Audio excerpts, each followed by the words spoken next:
នេះជាស្ដាយមិនតាន់កាត់ហើយនេះជាស្ដាយកាត់រួចអូខេសួស្ដីបងប្អូនអរគ្នាស្វាគមន៍មកកាន់វីដេអូថ្មីដែលនិយាយពីការកាត់សក់ម៉ូតសក់ដែលខ្ញុំលើកយកមកបង្ហាញគឺមានឈ្មោះថាម៉ូតឡុងសុងកណ្ដាលម៉ូតនេះគឺមិនខ្ទាបពេកហើយក៏មិនខ្ពស់ពេកដែរចំពោះវិធីសាស្ត្រនៃការកាត់គឺខ្ញុំប្រើដោយទ្រាប់ក្រាស់ដែលបងប្អូនខ្លះក៏អាចហៅថាអញ្ចឹងហើយការហៅក្រាស់ឬមួយក៏ស្និតនេះអាស្រ័យទៅលើទម្លាប់របស់ជាងទេជាងយើងទម្លាប់ហៅបែបម៉េចក៏ហៅបែបហ្នឹងទៅចុះហើយជាដំបូងគឺខ្ញុំឈូសបើកមុខដោយក្រាស់ស្ដើងគឺក្រាស់តប៉ែតហ្នឹងបងប្អូនដែលវាមានលេខកូដ007អញ្ចឹងហើយបើសិនជាបងប្អូនចង់ប្រើក្រាស់នេះគឺស្រួលប្រើខ្លាំងមែនតើហើយចំពោះសក់ដែលឈូសស្ដើងទុកជើងសក់ស្មៅខ្ញុំចូលចិត្តប្រើក្រាស់នេះខ្លាំងមែនតើគឺវាស្រួលប្រើខ្លាំងអញ្ចឹងបងប្អូនយើងក៏អាចសាកទិញប្រើបានដែរហើយបន្ទាប់ពីខ្ញុំកាត់ចំហៀងរួចខ្ញុំមកធ្វើការកាត់ចំហៀងពីខាងក្រោយម្ដងហើយចំពោះផ្នែកខាងក្រោមគឺខ្ញុំប្រើក្រាស់ស្ដើងប៉ុន្តែផ្នែកខាងលើគឺខ្ញុំប្រើក្រាស់ធំហើយចំពោះការភ្ជាប់សក់ពីខាងក្រោមទៅខាងលើនេះគឺខ្ញុំតែងតែប្រើក្រាស់ធំជានិច្ចដោយសារតែវាមុខវាក្រាស់ហើយស្រួលប្រើខ្លាំងមែនតើហើយបន្ទាប់ពីខ្ញុំភ្ជាប់សក់ខាងក្រោមនិងខាងលើភ្ជាប់គ្នាឲ្យបានស្អាតមកខ្ញុំមកធ្វើការប្រើលេខ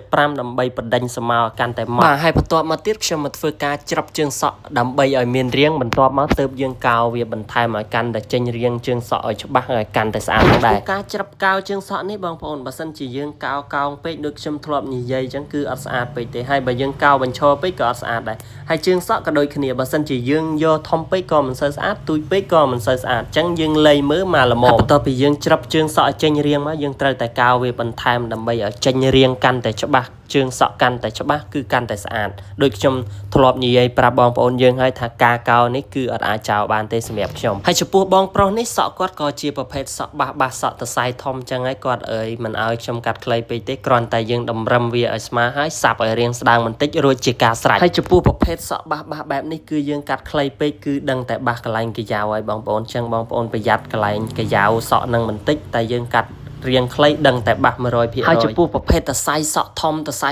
សក់ក្រាស់បែបនេះតសៃសក់ដែលបាសគឺយើងអត់អាចកាត់ខ្លីពេកទេបងប្អូនគឺកាលណាយើងកាត់ខ្លីពេកវានឹងបាសហើយបើសិនជាយើងចង់កាត់ខ្លីគឺខ្លីដូចម៉ូតកើតែម្ដងឬក៏ម៉ូត PM ហ្នឹងទើបមិនបាសបើសិនជាយើងកាត់ស្ទើរវែងស្ទើរខ្លីសក់នឹងដឹងតែបាសគ្មានម៉ូតទេបងប្អូនដូចរោមកម្មប្រមាណហើយចំពោះការកាត់សក់តែមួយចំហៀងដែលនៅវែងមួយចំហៀងនេះខ្ញុំឃើញមានវីដេអូជាងវាយប្រហារគ្នាច្រើនគាត់និយាយថាហេតុអីក៏កាត់តែមួយចំហៀងខាងនោះមិនកាត់យកតែលុយអីចឹងទៅបើកាត់ចឹងមិនបាច់កាត់ឲ្យគាត់ទេខ្ញុំគិតថាជាងយើងនិយាយចឹងគឺអត់ត្រូវទេហើយសម្រាប់យើងជាជាងយើងដឹងថាកាត់មួយចំហៀងនេះវាប្រកាសជាមួយចំហៀងនោះនៅវែងប៉ុន្តែភ្ញៀវគាត់កំងតែប៉ុណ្ណឹងព្រោះថាប្រភេទម៉ូតដែលវែងចំហៀងហ្នឹងយើងមិនអាចកាត់ឲ្យខ្លីសងខាងបានបើសិនជាយើងកាត់ខាងនោះឲ្យខ្លីដែរប្រកាសជាវែកមកលែងបានហើយសម្រាប់ម៉ូត Pro V ហ្នឹងគឺមានតែប៉ុណ្្នឹងទេអរគុណ